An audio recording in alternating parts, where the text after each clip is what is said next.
Hey guys, it's Viger, and we're back with another SCP discussion video. This time we're going with a pretty interesting SCP. For starters, I'm not some world-ending entity that the Foundation is fighting a losing battle with, nor am I a benign anomaly with a lackluster ability.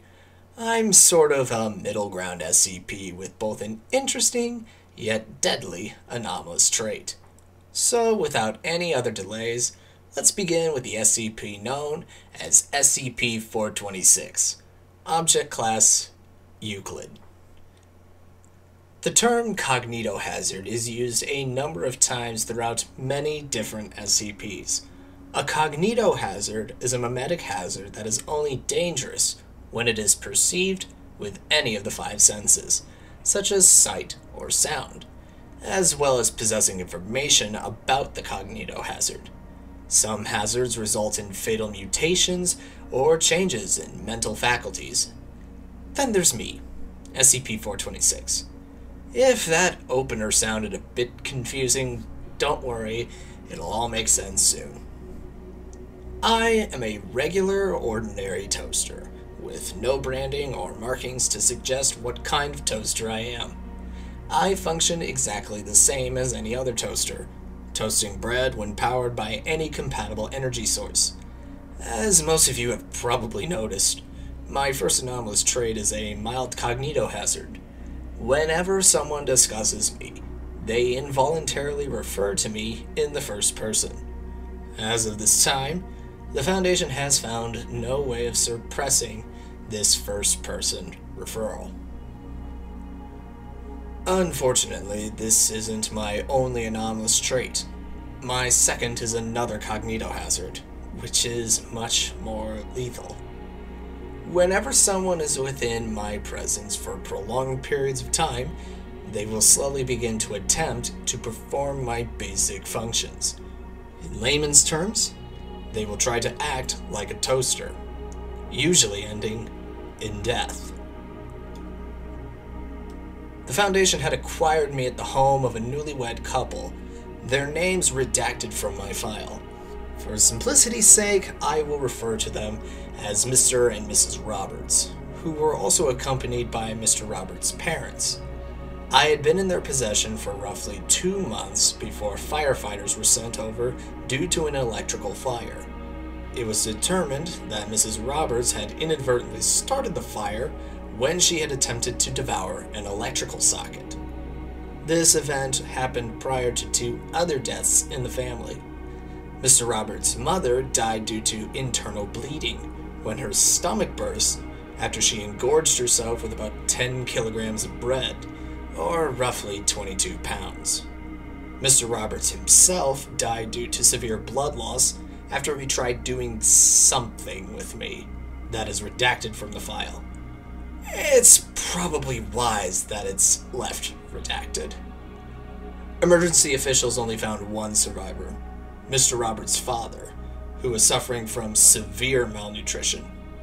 When asked why he hadn't eaten anything, Mr. Roberts' father said that he, quote, had inserted some bread a week prior and was still waiting for the toast to pop out. It was at this point the Foundation came in, took me into containment, and amnesticized anyone involved with me.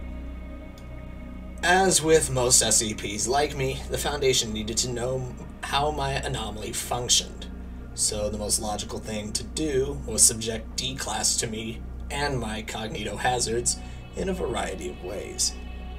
The first one, D426-1, was simply shown my containment chamber, without being told about my properties or what I technically was. D426-1 was then asked what he thought was inside. He responded, quote, "I'm probably some huge monster holed up in there. That's what you guys have all over the place, right?" Despite his answer, D426-1 did not notice his use of the first person when answering. The Foundation amped things up. The next D-Class, D426-2, was placed inside my containment chamber and fed regularly with a dispenser.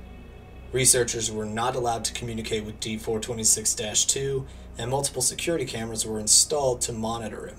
all the while positioned so that I was out of the field of view. Both D426-2 and I were kept in the same chamber until my secondary cognitohazard manifested, with me bolted to the floor so I could not be moved. After exactly 45 days, with no one else but me, D426-2 wrapped his arm around me and began talking to me, claiming that we were brothers, all the while maintaining the use of the first person whenever talking about me. D426-2 was terminated an hour after this conversation. Researchers believe that the isolation could have sped up the progression of my secondary effect. D426-3 was shown one of my screws and was simply asked to identify it. D426-3 responded by calling it, quote, my screw, once again oblivious to his use of the first person. The Foundation concluded that even if I was destroyed, both of my effects would persist. Better be taking some notes, GOC. Finally, D426-4 was placed in an isolated chamber next to my containment chamber, similarly to D426-2, but without direct contact with me. Researchers waited until my secondary effect began to manifest. After 90 days, my effect still never manifested, and D426-4 was promptly terminated. One of the doctors involved with the experiments stated, quote, thank God there are some limits to my effects. A lot of us were really starting to get worried about me. Just like everyone else, the doctor was unaware of his use of the first person. I, SCP-426, am just one of the many different examples found on the SCP Wiki, where a simple premise, such as an anomalous toaster, can be spun into such a creative way. What with all the first-person stuff. It just goes to show just how creative SCP writers can be, and that there really isn't a limit to what the Foundation could possibly encounter next. And I think that will do it for this video. Probably one of the most interesting early bird SCPs that you can come across.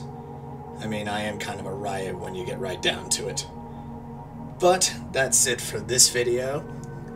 Leave a like down below, suggest any other SCPs or aspects of the SCP universe that you think I should cover in the near future, and we will go from here like we always do. Follow the links down below to the original file, check out the author, all that other jazz. And with that being said, I will see you guys when I see you guys, and as always, doodles.